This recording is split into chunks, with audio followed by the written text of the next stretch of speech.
Les gars, j'espère que vous allez tous bien. Vidéo actualité, Barça, on va revenir sur Chesney, l'interview, est-ce qu'il fume, est-ce qu'il fume pas, est-ce qu'en soi c'est grave. D'autres petites actus aussi, n'hésitez pas à participer dans les commentaires. Est-ce que pour vous, le fait que le gardien du Barça affiche publiquement qu'il fume, c'est un problème? Commençons d'abord, et vous avez été nombreux à me le demander, la retraite d'Iniesta. La retraite d'Iniesta, aujourd'hui, il y a eu la retraite de Rafael Nadal aussi. C'est pas du foot, c'est du tennis, mais c'est des légendes espagnoles. Ils quittent leur sport. Concernant Iniesta, je vais pas vous mentir, moi j'ai envie d'être honnête avec vous.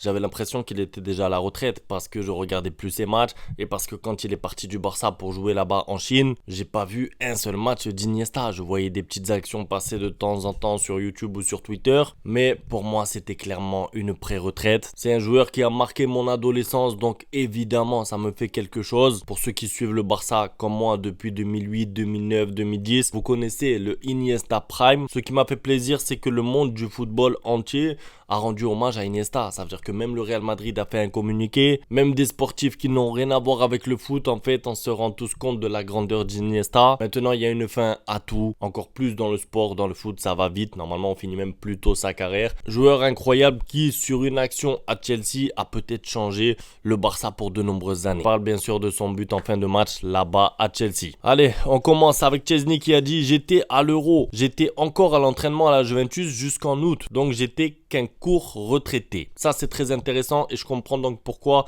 le staff du Barça disait que Chesney était déjà presque prêt après 3-4 jours d'entraînement. C'est parce qu'en fait, il a eu une petite pause pendant 3 semaines, 1 mois. Il a fait la pré-saison normale. Il était semi-actif. En plus, lui, il a fait l'Euro. Bon, même s'ils sont pas allés loin, ils se sont arrêtés en phase de poule, mais voilà, il n'était pas à la retraite depuis 6 mois, 1 an. Il part pas 2-0 dans sa préparation. Ce qui veut dire qu'il sera, j'espère, disponible pour le Barça dans une dizaine de jours après la trêve internationale. Maintenant, et ce qui a fait débat, surtout, c'est ça. Si je fume, ce n'est l'affaire de personne. Cela n'affecte pas ce que je fais sur le terrain. Alors, en fait, en tant que sportif de haut niveau, fumer de manière publique en plus, ou de manière cachée aussi, mais de toute façon vous faites prendre en photo, c'est pareil. C'est vrai que ça véhicule pas une bonne image parce qu'évidemment fumer ne va pas avec le sport et encore moins le sport de haut niveau. Maintenant, je pense que c'est particulier pour le poste de gardien parce que c'est pas son cardio qui va le faire être décisif sur sa ligne. Ça veut dire que il peut être marathonien s'il veut sans fumer. S'il prend une frappe et qu'il n'arrive pas à sauter parce qu'il n'a pas la réaction nécessaire, il va prendre un but quand même. Évidemment, le but, c'est pas de défendre à tout prix les joueurs du Barça. Vous le savez, quand il y a quelque chose à dire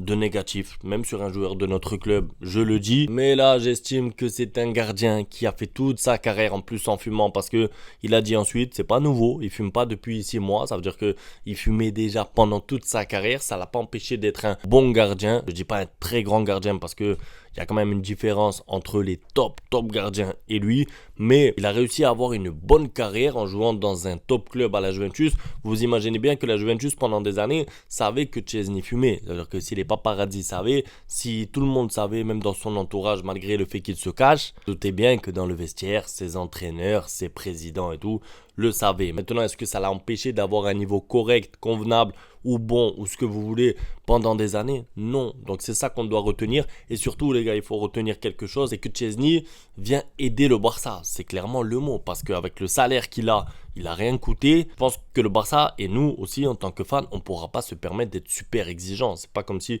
le Barça allait acheter Emiliano Martinez de l'Argentine, 80 millions d'euros par exemple, qu'il arrive, qu'il fume, qu'il est pas bon, qu'il fait des sorties ratées. Moi, j'ai aucun doute concernant Emiliano Martinez. S'il vient au Barça, il s'imposerait assez facilement. C'est l'un des meilleurs gardiens du monde. Mais ce que je veux vous dire, c'est qu'il est là pour dépanner quelques mois. Il vient pour presque zéro parce qu'il va être mal payé. Il a dit lui-même, je vais être payé moins que les journalistes. Il a un peu exagéré, mais on peut pas non plus être trop exigeant avec lui et lui demander d'arrêter ses habitudes, de sortir de sa retraite, d'arrêter de fumer. Maintenant, bien sûr, s'il est pas bon sur le terrain, on le dira. Ça n'aura rien à voir avec le fait qu'il fume. Je ne suis pas là pour piquer la place d'Iñaki Peña. Je suis là pour aider l'équipe. Si on me dit que je suis sur le banc, si ça permet de l'aider, je serai heureux. Alors j'ai retenu ça parce que je me rappelle, quand il y avait les rumeurs de Szczęsny, on disait attention, Szczęsny a mis une condition, c'est que s'il vient, il doit être titulaire. Moi, je pense pas qu'il s'est permis de mettre une condition comme ça. Maintenant, la réalité, c'est que je pense que lui, il a parlé avec Hansi Flick et qu'il sait qu'il sera titulaire.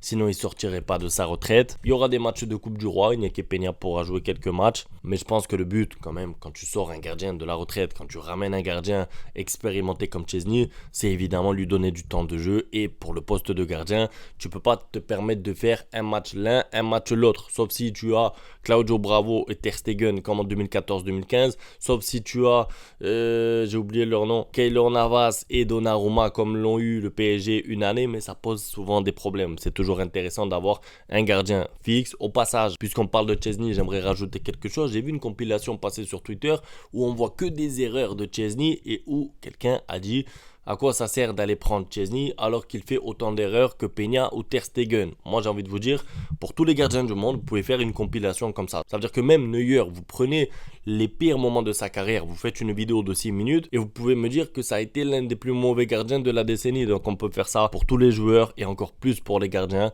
Oui, Szczęsny fait des erreurs de temps en temps, c'est pas un gardien, je vous ai dit, c'est pas le top, le meilleur gardien de l'histoire, mais pour finir la saison, pour dépanner, ça peut être plus que bien. Une statistique que je voulais vous partager et qui quand même est forte, le nombre d'occasions créées, des grosses occasions créées, c'est pas juste une frappe au 20 mètres, c'est des occasions, des face à face et tout. Lamine Yamal en tête avec 9 et Rafinha deuxième avec 8. Même Mingueza tout en bas, regardez-le dans le classement. Vous connaissez Mingueza, il fait un gros début de saison, il est plus au Barça. 2 joueurs du Barça dans le top 3 et surtout 2 joueurs du Barça dans le top 2. C'est quand même fort parce que Rafinha notamment être deuxième. D'ailleurs le changement est venu quand j'ai compris que si je voulais jouer au Barça ou en équipe nationale, je devrais m'adapter à n'importe quel poste. C'est Rafinha lui-même qui le dit, ça veut dire qu'il a eu besoin de faire un effort. Il a eu besoin de voir, d'analyser où est-ce que ça n'allait pas, comment est-ce qu'il pouvait faire pour s'imposer, que ce soit en sélection ou en club.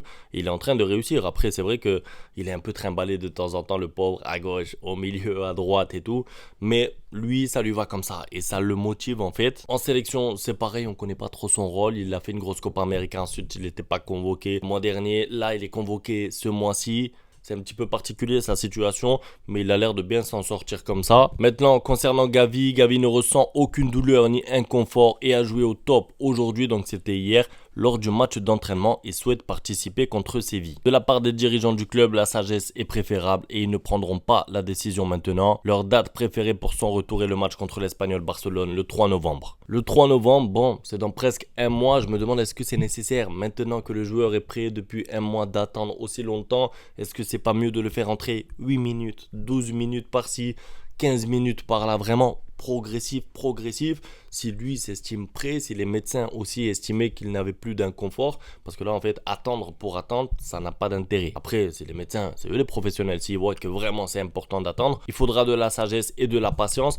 mais j'aimerais bien, puisque des fois il fait des séances d'entraînement pendant 1 heure, pendant 2 heures à haute intensité, je pense qu'il pourrait jouer de temps en temps les fins de match, même 8 minutes, je vous ai dit, 5, 7, toucher 2 ballons, le match se finit et monter en puissance comme ça. On verra ce que décide Hansi Flick en tout cas lors des prochaines semaines. Je finis par Dani Olmo, j'ai vu la vidéo d'entraînement, ça fait plaisir, ça y est, il est déjà en fait à 100%. Je pense qu'il était peut-être même prêt pour jouer le dernier match, mais pour éviter la trêve internationale, peut-être qu'ils ont préféré se passer de lui parce que s'il jouait le dernier match, c'est pas Deschamps là-bas en Espagne. Ils auraient convoqué Dani Olmo, il aurait fait jouer les deux matchs titulaires et il se serait peut-être blessé. Donc la sagesse c'était ça, c'était d'attendre, retour après la trêve, mais il va faire beaucoup de bien dans un Barça qui en plus marche déjà pas trop mal sans lui. Hâte de voir le Barça avec Dani Olmo, surtout pour les gros chocs, le Bayern, le Real. Bref, c'est tout pour la vidéo en tout cas, un plaisir de la faire. N'hésitez pas dans les commentaires, que pensez-vous de Szczęsny? Est-ce que c'est grave pour vous qu'il fume? Je lirai tout ça, à demain pour la suite, ciao.